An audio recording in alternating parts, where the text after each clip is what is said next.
자, 오늘은 그 비전을 방해하는 거가 좀 있다고 생각이 됐어요.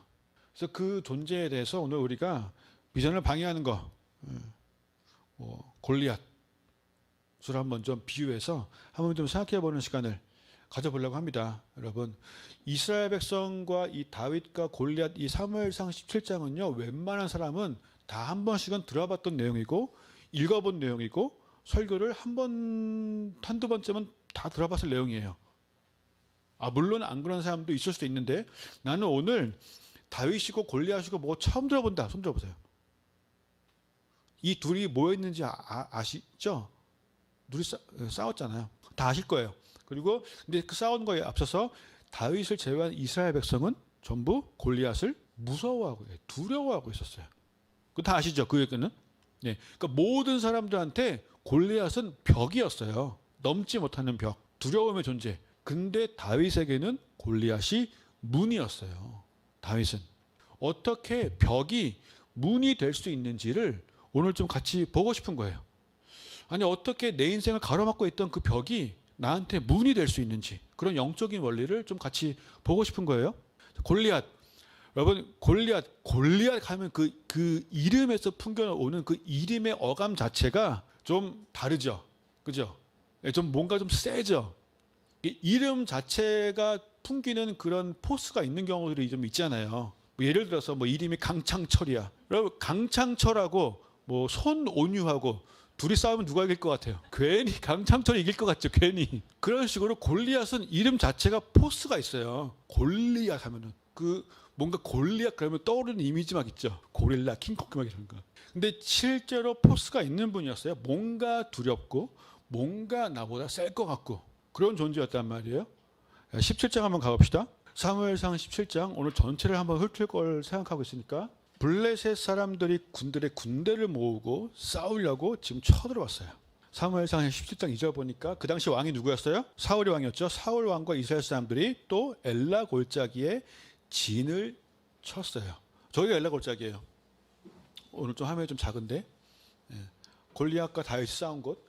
엘라 골짜기 이제 이스라엘과 블레셋 사람들이 전쟁을 할 때 이렇게 이제 두 언덕에서 이제 진을 치고 있었어요. 거기서 이제 저런 식으로 생겼어요. 그래갖고 저기서 이제 전쟁을 하는 거예요. 그 다음 사진, 우리 이번에 이스라엘 갔을 때 저기서 찍었던 그런 거예요. 자, 저 엘라 골짜기 됐어요. 이제 진을 치고 있었는데 거기에 자 4절 보니까 블레셋 사람들의 진영에서 싸움을 도우는 자가 왔어요. 그의 이름은 뭐? 골리앗이에요. 가드 사람이고 그의 키는 6규빗 한 뼘이에요. 키가 6규빗. 한 규빗이 어느 정도인지 아세요? 한 규빗이 팔꿈치에서 손가락 끝에까지야. 대략 한 40cm, 좀 짧은 사람들은 45cm. 45 곱하기 6이 뭐예요? 2m 70 정도가 되죠. 근데 6규빗 한 뼘이래. 한 뼘에 우리랑 비슷해. 한 이 정도? 20cm 정도? 그러면 키가 얼마나 거예요? 2m 한 90 정도. 2m 90. 거의 뭐 우리보다 한 2배 정도. 자, 여러분 이게 실제일까요? 아니면 좀 과장이다. 약간 뭘까요? 진짜 2m 90 정도 됐었을까요? 그런 사람이 존재했을까요? 그 거인들이 정말 이 정도 거인들이 있었을까요? 아니면 이스라엘이 가나안 땅 쳐들어갈 때도 거기 아낙 자손이 있었잖아요. 사실 골리앗도 그때 멸망했던 그 아낙 자손의 핏줄이라고 다들 얘기를 하고 있어요. 거인족이었거든요. 거인족. 멸절하긴 했지만 남아있던 핏줄들 중에 한 명 골리앗으로 보고 있는데 거인들이 진짜 있었을까요? 그 거인 사진 몇 개만 좀 보여줘 봐봐. 발굴되고 있는 것들 중에 하나예요. 2번, 또 2번도 있어요. 3번도 있고. 그게 몇 번까지, 9번까지 있나? 쭉 보여줘 봐. 그거를 스페이스 누르면은 저 사람 보이죠, 사람. 저 정도면 2m 90 되겠죠? 그죠? 왜 그죠? 넘겠는데? 여러분, 다윗이 싸운 상대가요, 진짜 거인이었어요. 지금 만약에 2m 90짜리가 저기 문 열고 들어온다고 한번 상상을 해봐요. 조금, 여기 천장에 머리 닿았겠네. 약간 이러고 있어야겠네, 그죠? 그런 사람 골리앗이 뭐 머리에는 노트고를 썼고 몸에는 비늘 갑옷을 입었고 그 갑옷의 무게가 노 5천 세겔이래. 1세겔이 대략 한 11.45g 되니까 갑옷만 57kg. 자, 그리고 뭐 다리에 뭐가 있고 창은 또 600세겔이고 막 이런 대단한 사람이 왔어요. 자, 8절 다 같이 읽어볼까요? 시작. 그가 서서 이스라엘 군대를 향하여 외쳐 이르되 너희가 어찌하여 나와서 전열을 벌였느냐. 나는 블레셋 사람이 아니며 너희는 사울의 신복이 아니냐. 너희는 한 사람을 택하여 내게 내려보내라. 그러면서 구절 보니까 나랑 싸워서 내가 지면 우리가 종이 되고 너가 너네가 보낸 한 명이 지면 너네가 종이 되라고 막 그러는 거면서 이스라엘의 군대를 모욕을 한단 말이에요. 그렇죠? 근데 지금 8절 보니까 골리앗은 뭐라고 해요? 나는 블레셋 사람이고 너희는 사울의 신복이라고 했죠. 사울의 신복. 예? 무슨 얘기예요? 사울의 군대라는 거예요. 근데 나중에 다윗이 나와서 한 얘기하고는 차이가 있어요. 다윗은 뭐라고 했어요? 살아계신 하나님의 군대라고 했단 말이에요. 다윗 한 사람은 관점이 좀 달랐던 거예요. 예?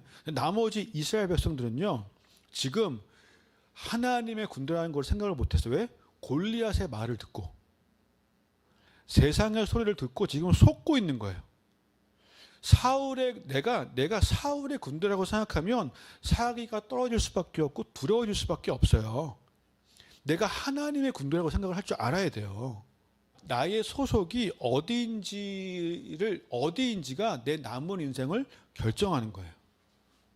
내가 만약에 주님께 속했다면 주님이 이기게 하십니다. 지금 반복해서 그 얘기하고 있는 것 중에 하나가 뭐냐면 주님의 멍에는 쉽고 가볍다고 했잖아요. 주님의 멍에가 왜 쉽고 가벼워요? 주님이 일하실 거니까. 주님이 하실 거니까. 내 힘으로 하는 게 아니기 때문에. 그죠? 내가 지금 이제 여러분 내가 누구한테 속했다. 난 누구의 군대다. 난 누구의 소유다. 이거 이제 분명히 하셔야 되겠죠? 그죠? 그러면서 10절 보니까 이 골리앗이 정말 내가 오늘 이스라엘 군대를 모욕했다라고 떵떵거리고 있어요. 나 한 사람이 너희 나라 군대 전체를 모욕했다고. 그죠? 그리고 그랬더니 11절 다 같이 읽어볼까요? 시작. 사울과 온 이스라엘이 블레셋 사람의 이 말을 듣고 놀라 크게 두려워하니라. 자, 여러분. 이스라엘 사람들이요. 골리앗이랑 사실 싸워보지 않았어요. 안 싸워봤는데 골리앗이 하는 말만 듣고 지금 두려움이 폭발을 해버렸어요. 말만 가지고, 외모를 가지고, 심지어 누구도? 사울 왕도요. 사울 왕이 지금 크게 성경은요, 그 과장을 잘 안 해요. 표현이 좀 약간 간결해요. 그래서 크게 두려워했다는 건요, 진짜 엄청 두려워한 거거든요. 그런데 이 사무엘상 17장에서 조금만 앞으로 가잖아요. 그럼 사울이 한창 왕으로 잘 나갈 때가 있었어요. 사무엘상 11장 6절부터 8절까지 보잖아요. 그러면은 갈 수 있는 사람 잠깐 가보세요. 사무엘상 11장 6절부터 8절까지 그때 암몬이라는 나라가 쳐들어왔어요. 이스라엘에. 근데 사울이 6절에 사울이 이 말을 들을 때에 하나님의 영에게 크게 감동되매 그의 노가 크게 일어나. 그래서 그냥 사람들을 불러 모아서 8절 보니까 불러 모았더니 이스라엘 자손이 30만 명이요 유다가 3만 명이에요. 그래서 사울이 겁먹은 게 아니라 분노해서 으쌰으쌰 파이팅을 해서 사람들을 모아서 전쟁에서 이긴단 말이에요. 사울이 원래 그랬던 사람이에요. 근데 그랬던 사울이 지금은 크게 두려워하고 있는 거예요. 왜 그럴까요? 그때는 왜 안 두려울 수 있었을까요? 골리앗이 없어서? 그때는 11장 6절에 있는, 잘 보세요. 하나님의 영에게 크게 감동됨에예요. 하나님의 영. 하나님의 영으로 충만하면 성령님이 지금 내 안에 역사하시는 게 분명히 있으면요, 두렵지 않아요. 근데 사울이 자꾸 범죄하니까 사울에게 임했던 그 하나님의 신이 더 이상 사울과 함께 있지 않았단 말이에요. 하나님의 영이 더 이상 함께하지 않고 있기 때문에 사울도 지금 엄청나게 두려운 거예요. 그 신실했던 하나님의 종도 그렇게 넘어져고 있고 있는 거예요. 그래서 갈라디아서 5장 10절 보면요. 내가 이르노니 너희는 성령을 따라 행하라. 그리하면 육체의 욕심을 이루지 아니하리라. 인간적인 것에서 우리가 자유할 수 있는 거예요. 자, 그런데 자 12절에 이제 누가 등장합니까? 다윗이 등장합니다. 다윗. 예. 유다 베들레헴 에브라 사람 중에 이사라는 사람이 있는데 그 아들이 몇 명? 8명이 있다고 그러죠. 8명 중에 다윗은 몇째? 막내예요, 막내. 그죠? 14절 다윗은 막내예요. 13절 보니까 8명 중에서 첫 3명은 지금 전쟁에 나갔죠. 이름도 있어요. 그죠? 엘리압, 아비나답, 삼마.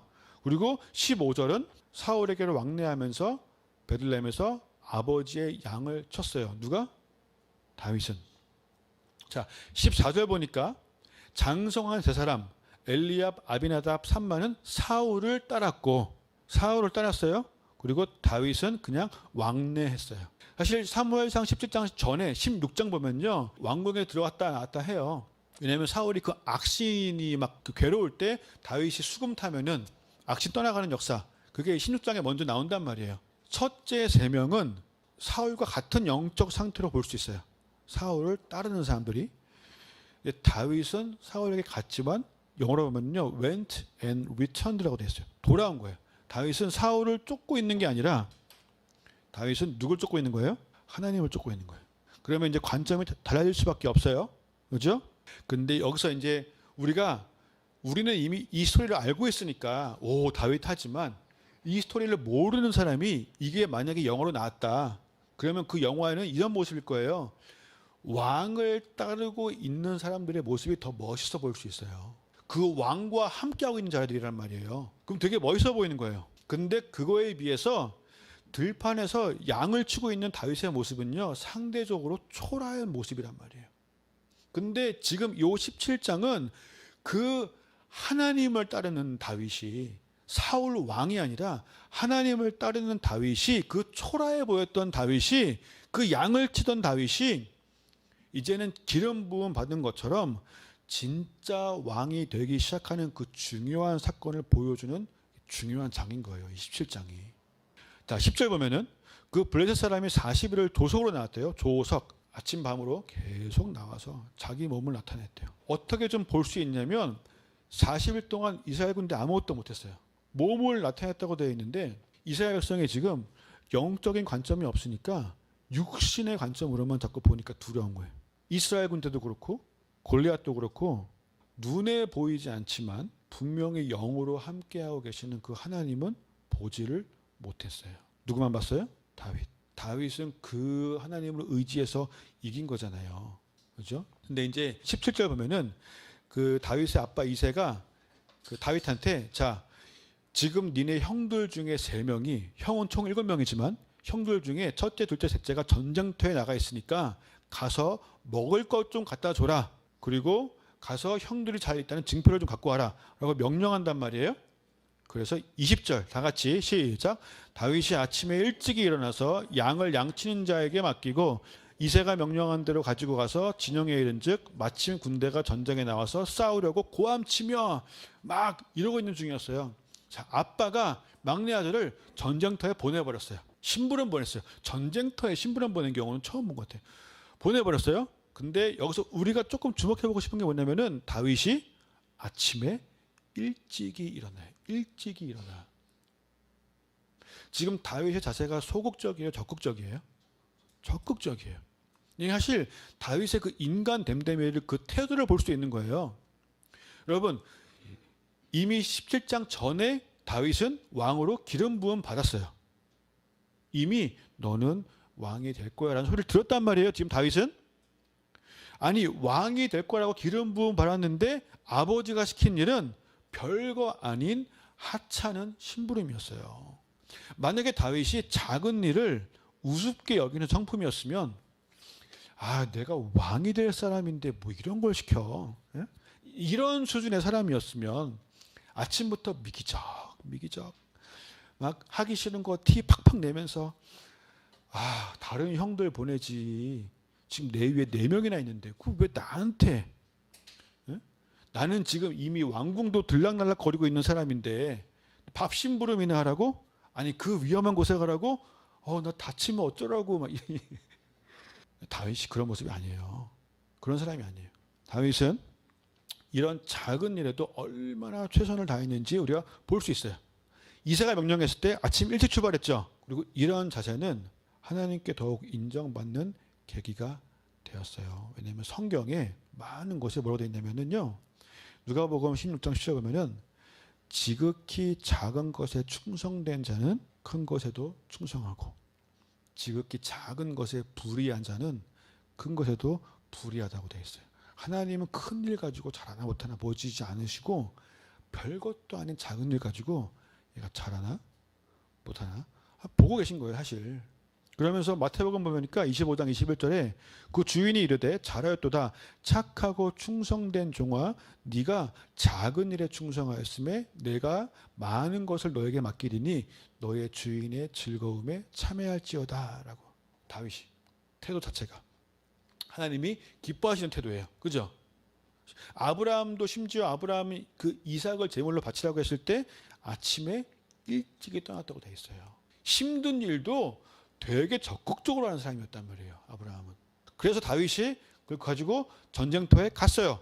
갔더니 23절 보니까 그 다시 골리앗이 또 나와서 전과 같은 말을 막 했어요. 다윗이 들었어요. 그리고 24절 이사야 모르는 사람이 그거 보고 너무 두려워해서 막 도망갔어요. 도망갔는데 25절 다 같이 시작. 이스라엘 사람들이 이르되 너희가 이 올라온 사람을 보았느냐 참으로 이스라엘을 모욕하러 왔도다. 그를 죽이는 사람은 왕이 많은 제물로 부하게 하고 그의 딸을 그에게 주고 그 아버지 집을 이스라엘 중에서 세금을 면하게 하시리라. 아멘. 지금 왕이 저 골리앗을 죽이는 사람에게는 보상 3가지를 하겠다라고 했어요. 1번 뭐예요? 많은 제물로 부자가 되게 해주겠대요. 좋아요 안 좋아요? 좋죠. 2번 왕의 딸과 결혼해서 곧바로 왕족이 되는 거의 뭐 로또 수준이죠. 이거는 갑자기 왕족이 되는 거예요. 3번째 뭐예요? 집안이 이제 세금의 면제가 되는 거예요. 엄청난 조건이죠 여러분. 자 근데 그 26절에 다윗이 어떻게 반응하는지 봅시다. 다 같이 시작. 다윗이 곁에 서 있는 사람들에게 말하여 이르되 이 블레셋 사람을 죽여 이스라엘의 치욕을 제거하는 사람에게는 어떠한 대우를 하겠느냐. 이 할례 받지 않은 블레셋 사람이 누구이기에 살아계시는 하나님의 군대를 모욕하겠느냐 라고 한단 말이에요. 자 여러분 지금 다윗이 아니 방금 들은 그 얘기를 또 물어보고 있는 거예요. 방금 보상의 3개 얘기했잖아요 사람들이. 그거를 들었는데 이걸 또 물어보는 걸까요? 지금 이 문장이 조금 애매한데요. 이미 다윗은 보상이 뭔지 알아요. 그걸 다시 묻고 있는 게 아니에요. 다윗의 말뜻이 뭐냐면 아니 이스라엘에게 이 치욕을 준 이 블레셋 사람을 죽이는데 도대체 무슨 보상이 필요하겠냐 이걸 얘기하고 있는 거예요. 반문을 하고 있는 거예요. 이스라엘의 치욕을 제거하는 사람에게는 어떤 대우를 뭘 하냐. 당연한 걸 하는 거 아니야? 뭘 해줘? 이게 아니라 골리앗 죽인 사람한테 해주긴 뭘 해줘? 당연한 건데 이걸 얘기하고 있는 거예요. 지금 그 다윗은 지금 이스라엘의 치욕을 제거하는 일에 집중하고 있는 것이지 보상에 집중하고 있는 게 아니에요. 하나님의 이름이 모욕받고 있는 상황에 막 열받고 있을 뿐이지 보상에 집중하고 있는 게 아니에요. 그렇죠? 이스라엘 백성들은 지금 전부 뭐에만 집중하고 있어요? 보상에만 집중하고 있어요. 나머지 사람들은 보상만 생각하는 사람들은 나중에 그 보상을 누리는 내 모습을 막 상상하느라고 뭐 현실적인 준비 행동을 잘 못해요. 보상에 눈이 가려지면 하나님도 안 보여요. 다윗은 지금 딱 보면 태도가 뭐예요? 돈이 많아지든 말든 왕족이 되든 말든 귀족이 되든 말든 뭐 모든 사람들이 워워 하는 사람이 되든 말든 평생 세금 면제되는 집안이 되든 말든 뭐 그게 중요한 게 아니라 하나님의 이름이 땅에 떨어지는 걸 참지 못하는 거. 그게 싫어서 나는 뭐든지 하겠다. 하나님의 나라, 그 나라를 위해서 그 열정이 넘쳐서 달려가는 사람은 결국에는 그 보상 누가 차지해요? 모든 사람이 보상만 보고 있었는데 결국에는 그 보상은요 다윗이 차지해요. 결국에는 보상을 쫓던 사람들은요 갖지를 못해. 근데 하나님의 이름을 쫓던 다윗은요, 보상을 다 차지했어요. 27절 보면요, 이 사람들이 다윗이 그 보상을 또 물어보는 줄 알아. 그래서 백성이 전과 같이 말하여 이르되 그를 죽이는 사람에게는 이러이러하게 하시리라. 성경을 적는 사람조차 또 안 적었어요. 여전히 백성은 세 가지 보상 외에는 보지를 못해요. 그러면서도 백성은 벌벌 떨고 있어요. 다윗이 한 말의 의미도 깨닫지 못하고 있어요. 하나님의 비전을 품은 사람이라면 뭘 바라보게 될까요? 우리 꼭 생각해봐야 되는 부분입니다. 자, 28절 다 같이 시작.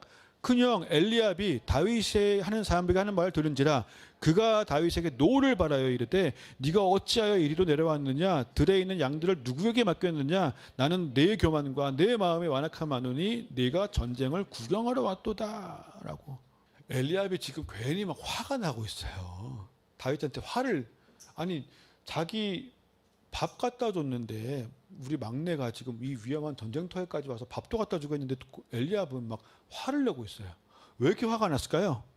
만약에 지금 전쟁 중에 자기들이 이기고 있었으면 화가 안 났을 거예요. 지금 자기들이 지고 있으니까 창피하잖아. 엘리압이 어쩌면 지금 그 블레셋과 골리앗에 대해서 아무것도 못하고 있는 자신의 모습에 가지고 있는 이게 건드려져 있는 거예요, 그냥. 그리고 적반하장으로 골리앗에게 분노를 해야 되는 상황에 오히려 다윗에게 분노하고 있어요. 이 완전 무슨 강약 약강이야. 다윗한테 말 막 한단 말이에요. 야, 너 양은 누구한테 맡겼어? 어? 지금 사람들 다 듣고 있는데 뭐예요? 너 같은 목동이 전쟁터 왜 온 거야? 속마음 그럴 수 있어요. 야, 너 우리 동네 돌아가서 나에 대해서 여기 상황에 대해서 말하지 마. 쪽팔리니까. 전쟁터에 갔다 온 것만으로도 막 무용담을 얘기하고 싶겠죠. 어? 그러면서 다윗한테 너는 교만하고 너는 완악하고 막 이렇게 한단 말이에요. 아니, 이미 아까 이제 영지 얘기한 것처럼 엘리압은 이미 그 자기가 기름 부음 받고 싶었을 거예요. 근데 다윗이 기름 부음 받았잖아. 가장 보잘것없는 막내인데 이미 질투하고 있을 수도 있어요. 근데 여러분 성경에서 질투는 죄예요. 마가복음 7장 20절부터 보잖아요. 그러면은 주님이 말씀하신 거.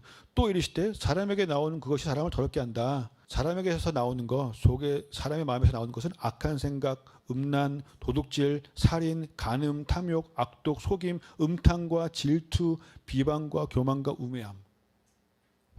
질투, 죄란 말이에요. 죄에 사로잡히면 두려움이 와요. 그래서 여러분 다윗이 29절 다 같이 시작. 30절까지 시작. 다윗이 이르되 내가 무엇을 하였나이까 어찌 이유가 없으리까 하고 돌아서서 다른 사람을 향하여 전과 같이 말하며 백성이 전과 같이 대답하니라. 백성은 여전히 뭐만 신경 쓰고 있어요? 세 가지 보상만 신경 쓰고 있어요. 하나님을 바라보지 못하면서도. 그리고 다윗, 여러분 이 29절 30절에서 볼 수 있는 다윗의 태도가 뭐냐면요, 사실 지금 다윗은 많은 사람이 보는 앞에서 사실 개망신을 당한 거예요. 그것도 누구한테? 자기 형한테. 들에서 양이나 치고 있어야 할 어린 놈 주제에 지금 여기 와서 너가 뭘 떠들고 있다고, 교만하고 완악하고 XX 이런 말까지 막 하면서 지금 다윗은 모든 사람이 보이는 앞에서 지금 망신당했어요. 그런데 이런 상황에 다윗이 똑같이 화를 낼 수도 있고, 똑같이 형의 약점을 가지고 얘기를 막 할 수도 있고, 아니면 거기서 막 내가 왕이 될 거라고, 나 기름 부음 받았다고 사람들 들으라고 막 크게 얘기할 수도 있고, 그 자리에서 형이랑 대판 싸울 수도 있겠죠. 그럴 수도 있어요. 그런데 만약 여러분 잘 생각해 보세요.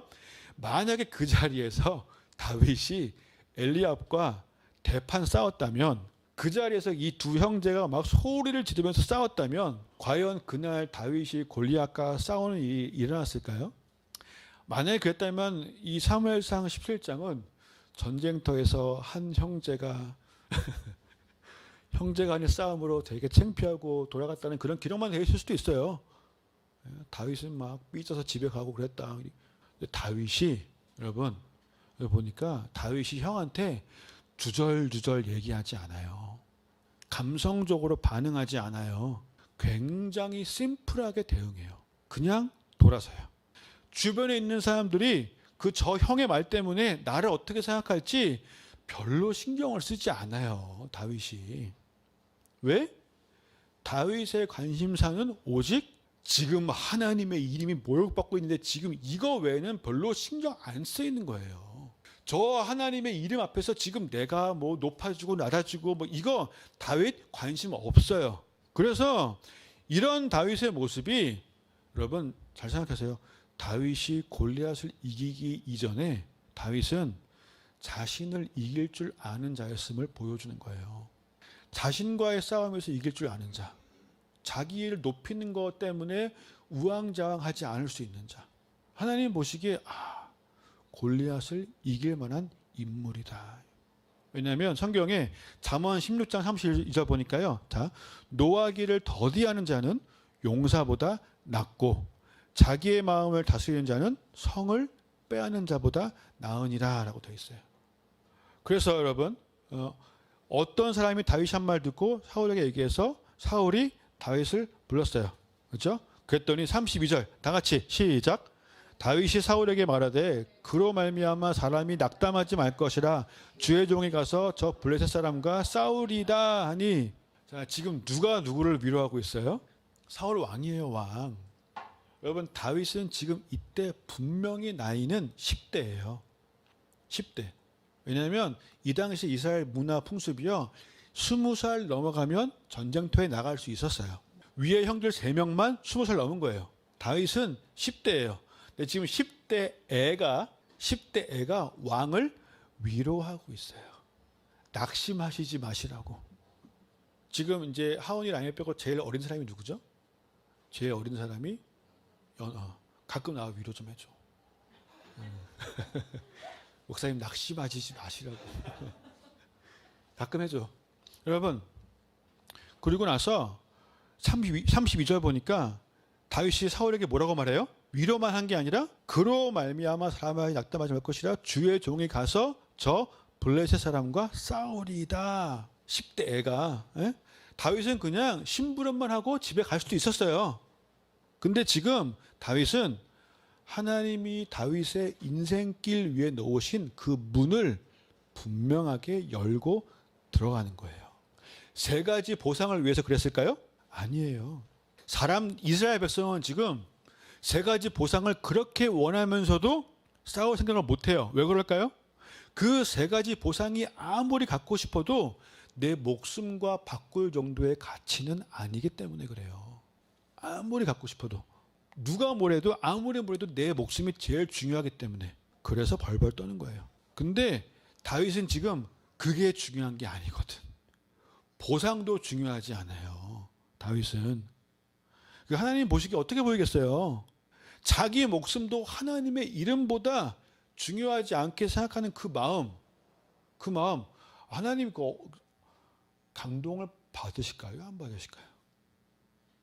여러분 솔로몬도 보잖아요. 솔로몬이 나중에 역대하 1장 11절부터 12절 한번 찾아보세요. 이거 읽어봅시다. 시작. 하나님이 솔로몬에게 이르시되 이런 마음이 너에게 있어서 부나 재물이나 영광이나 원수의 생명몰아기를 구하지 아니하고 장수도 구하지 아니하고 오직 내가 너에게 다스리게 한 내 백성을 재판하기 위하여 지혜와 지식을 구하였으니 그러므로 내가 너에게 지혜와 지식을 주고 부와 재물과 영광도 주리니 내 전의 왕들도 이런 일이 없었거니와 내 후에도 이런 일이 없으리라 하시니라. 아멘. 자, 여러분 솔로몬이요 부와 재물과 영광 구하지 않았어요. 하나님의 뜻만을 구했는데요. 하나님이 그걸 너무 귀하게 여기셨고 심지어 그래서 부와 재물과 영광까지 주셨어요. 비전이 있는 사람의 차이가 이거예요. 비전이 없으면 그냥 맨날 부와 재물과 영광, 장수, 원수 해결해 주시고 이거 비전이 있으면 그냥 더불어 받게 되어 있어요.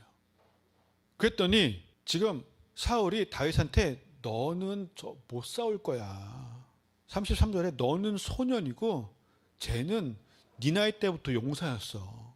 그랬더니 다윗이 제가 아버지 양을 지킬 때에 사자나 곰이 와서 양떼에서 새끼를 물어가면 내가 따라가서 그것을 치고 그 입에서 새끼를 건져냈고 나를 죽이려고 하면 내가 그 수염을 잡고 그것을 쳐 죽였습니다.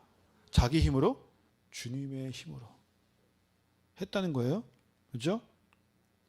주의 종이 사자와 곰도 쳤은즉 살아계시는 하나님의 군대를 모욕한 저 할례받지 않은 블레셋 사람이리까 그가 짐승의 하나같이 될 것입니다. 37절 다 같이 시작. 또 다윗이 이르되 여호와께서 나를 사자의 발톱과 곰의 발톱에서 건져내셨은즉 나를 이 블레셋 사람의 손에서도 건져내시리이다. 사울이 다윗에게 이르되 가라 여호와가 너와 함께 계시기를 원하노라. 아멘. 여러분 다윗의 인생의 관심사는 분명해요. 그죠? 이 비전이 있는 자예요 지금. 그게 너무 분명하니까 자신감이 있잖아요. 그죠? 심지어 38절 보니까 사울이 자기 군복을 다윗에게 입혔어요. 노트구도 씌우고. 왜냐하면 딱 봐도 얘가 질 것 같거든. 딱 봐도 나가자마자 죽겠네. 근데 해줄 수 있는 게 뭐가 있어요? 자기도 지금 두려워 떨고 있는데.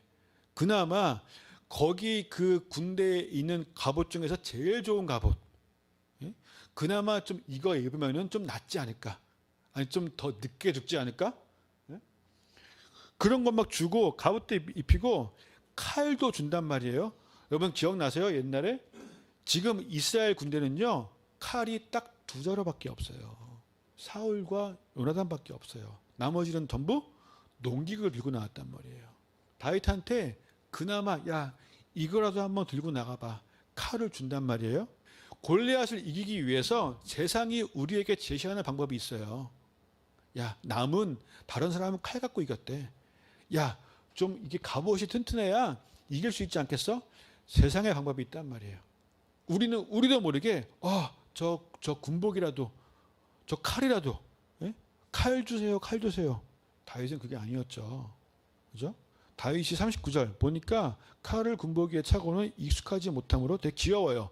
시험적으로 걸어보다가 사울에게 말하되 나 익숙하지 못한 이것을 입고 가지 못하겠나이다 하고 벗어버린단 말이에요. 여러분 다윗에겐요 사울의 갑옷이 소용이 없어요. 하나님의 비전이 있는 사람에겐요 세상의 방법이 소용이 없어요. 누구는 이렇게 했대, 누구는 저렇게 했대, 근데 그 사울의 갑옷이 아무 소용이 없어요. 다윗은 어떻게 했어요? 물맷돌 뭔지 알아요? 물맷돌 본 적 있는 사람? 가운데 이렇게 돌을 쌀 수 있는 이렇게 어떤 데는 천으로 하고 어떤 데는 이렇게 다른 걸로 하는데 그거에 줄 두 개 이렇게 있어갖고 돌을 싸서 줄 두 개 이렇게 잡아서 돌리다가 한쪽을 놔. 그럼 돌이 이렇게 막 날아가는 거. 그게 물맷돌이거든요. 저렇게 생겼어요. 한쪽은 끼거나 잡고 다른 한쪽은 손가락을 잡고 있어요. 그러다 이렇게 돌려서 던지는 거예요. 그 영상도 하나 있거든. 잠깐만 틀어줘봐. 자, 이제 좀 옷을 안 입고 계셔서 좀 보기 좀 그렇지만 저게 지금 저 사람이 물맷돌 만들더라고. 저거를 저렇게 만들어요. 만들어갖고 던지기 시작해. 이렇게 손을 잡아갖고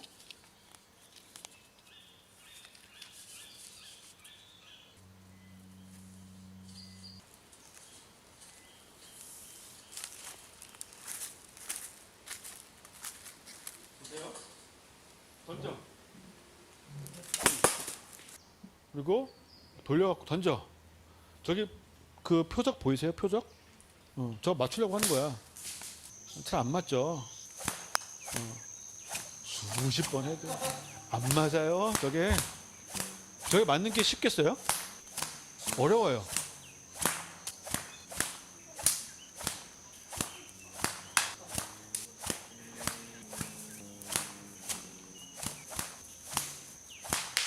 오, 맞았어. 몇 번 한 거야 도대체? 이젠 좀 더 작은 표적이죠. 그죠? 좀 더 작은 표적.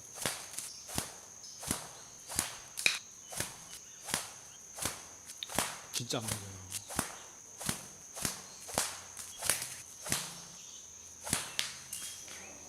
맞았어요. 저거 갖고 한 거예요. 저 물맷돌이에요. 오케이, 여기까지. 다윗이 저것만 가지고 나갔어요. 저것만 가지고. 나가서 지금 이제 블레셋 사람하고 이제 싸운 거예요. 싸워서 여러분 누가 이겼어요? 다윗이 이겼어요. 다윗이 이겼고 어떻게 됐어요? 던졌는데 지금 다윗이 저런 식으로 한 100번 던져갖고 한 번 맞았어요? 아니, 한 번에 던졌는데 그것이 이마에 박혔다고 돼 있어요. 이마에 박혔고 그 다음에 여러분 50절 보잖아요. 다윗이 이같이 물매와 돌로 블레셋 사람을 이기고 그를 쳐 죽었으나 자기 손에는 칼이 없었더라. 내가 칼이 없어서 싸움을 할 수 없고 내가 칼이 없어서 이기지를 못해라고 생각할 수 있지만 여러분 칼로 이기는 게 아니죠. 그죠? 가서 블레셋 사람을 밟고 그의 칼을 그 칼집에서 빼내어 그 칼로 그를 죽이고 그의 머리를 베니 블레셋 사람들이 자기 용사의 죽음을 보고 도망갔어요. 여러분 나중에 그 골리앗의 칼을 다윗이 갖게 돼요. 그게 어디 써 있냐면 잠깐만 보자. 사무엘상 21장 9절 보면은 제사장이 이르되 네가 엘라 골짜기에서 죽인 블레셋 사람 골리앗의 칼이 보자기에 쌓여 에봇 뒤에 있으니 네가 그것을 가지려거든 가지라. 여기는 그것밖에 다른 것이 없느니라 하는지라. 다윗이 이르되 자같이 시작 그 같은 것이 또 없나니 내게 주소서 하더라. 아멘. 심지어 자기 원수였던 골리앗의 칼까지 다윗이 가지게 돼요. 다윗이 물맷돌을 던졌을 때 그 물맷돌이 성령님이 역사하셔서 다윗이 저거를 던지는 순간 그 물맷돌을 이렇게 붙드시고 성령의 바람이 그 돌을 인도하셔서 골리앗의 이마에 정확하게 이렇게 박히게 성령님이 꽂으셨을까요? 그랬을까? 아니에요. 여러분 우리 아까 영상 봤죠? 그 영상 봤을 때 그 사람이요 영상에는 저것만 편집해서 올렸지만 저것보다 훨씬 더 많이 해봤을 거예요. 자, 다윗은 그 시간을 겪었을까요? 안 겪었을까요? 겪었을 거예요. 너무나 분명해요. 여러분 다윗이요 들판에서 다른 사람들 보기에는 초라한 삶이에요.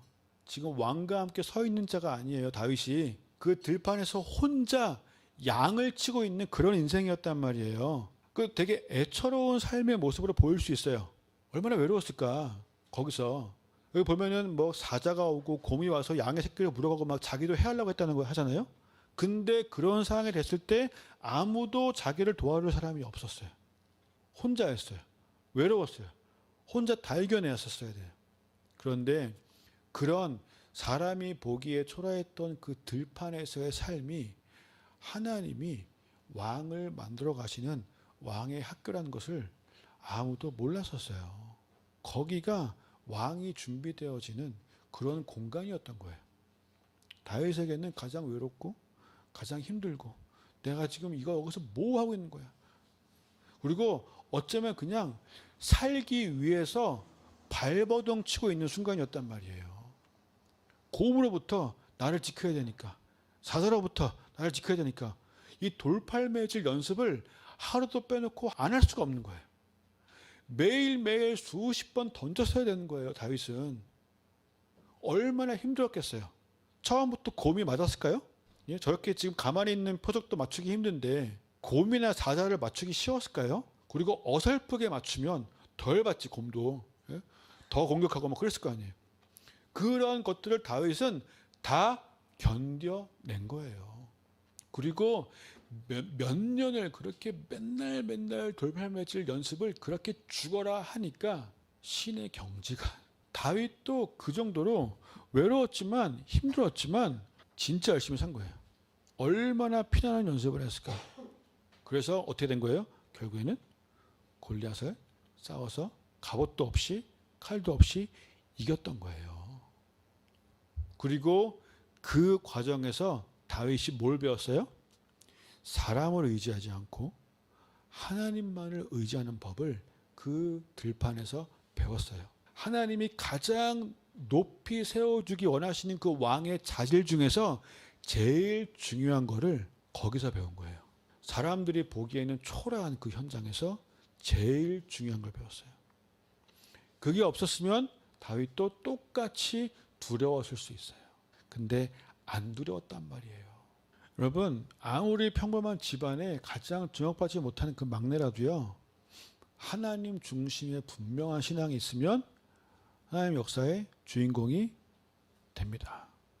작은 일에도 최선을 다하고 하나님 나라의 일에 그 즉각적인 열정적인 순종이 있는 사람, 내가 받을 보상만 맨날 생각하는 게 아니라 하나님의 나라, 하나님의 이름을 더 소중히 여길 줄 아는 자. 우리는 지금 다 우리가 누리는 것만 중요하게 생각하잖아요. 지금 시대가 문화가 그래요. 내가 누리는 거 이것만 맨날 SNS에 올려야 되고 막 여기에 사로잡혀 있고, 거기에 중점을 둔 것이 아니라 하나님의 이름, 그 영원한 나라 위에서 사는 사람, 이건 좀 다른 거예요. 그리고 자신을 이길 줄 아는 자, 사람 때문에 휘둘리지 않을 수 있는 사람, 하나님의 비전을 받아서 주님이 왕으로 쓰실 수 있는 사람입니다. 하루하루 주어진 일에 돌팔매질 내가 이거 왜 하고 있어라고 해도 일단 열심히 하고 있으면 나중엔 그걸로 골리앗을 쓰러뜨린다니까요. 나중에는 골리앗을 쓰러뜨릴 때 다른 게 필요한 게 아니에요. 각자의 돌팔매질이 있을 겁니다. 할렐루야. 기도합시다. 오늘 하루 내가 하는 그 일이 하나님이 실수하지 않으시기 때문에 하나님으로부터 온 것이라는 그 확신을 가지고 열심히 하면요, 나중에 그거 가지고 내 인생 최대 적수 쓰러뜨려 버리는 거예요. 그럼 그때는 지금까지 벽이라고 생각했던 게 이제는 문이 되어버리는 거예요.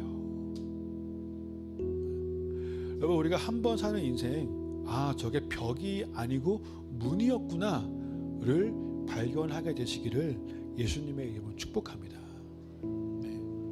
평생 벽 앞에서 두려워하다가 죽는 것이 아니라 그 문을 열게 되기를 축복하고, 문을 열고 더 높은 차원으로 걸어 올라가게 되기를 예수님의 이름으로 축복합니다. 여러분, 계속해서 올해가 끝날 때까지 나를 향한 하나님의 비전을 구하세요. 그리고 다윗 같은 이런 삶의 태도 여러분 이루세요. 여러분도 작은 일에도 정말 적극적이고 최선을 다하고 작은 일에 충성을 다하고, 그래서 모두가 다 하나님께서 너에게는 이제 큰 일을 맡겨야겠다, 그런 인생 되시기를 예수님의 이름으로 축복합니다. 우리 또 그런 공동체가 됐으면 좋겠어요. 그런 공동체가 열심히 예배하고 하루하루 달리고 또 달리고, 세상 사람들이 보는 그 기준 때문에 막 그거 구하고 있는 것이 아니라, 세상의 방법, 하나님 저도 칼 좀 주세요, 칼 좀, 이러고 있는 게 아니라 여러분에게만 주신 무기가 다 따로 다 하나씩 다 있어요. 있단 말이에요. 그거 잘 개발하셨으면 좋겠어요.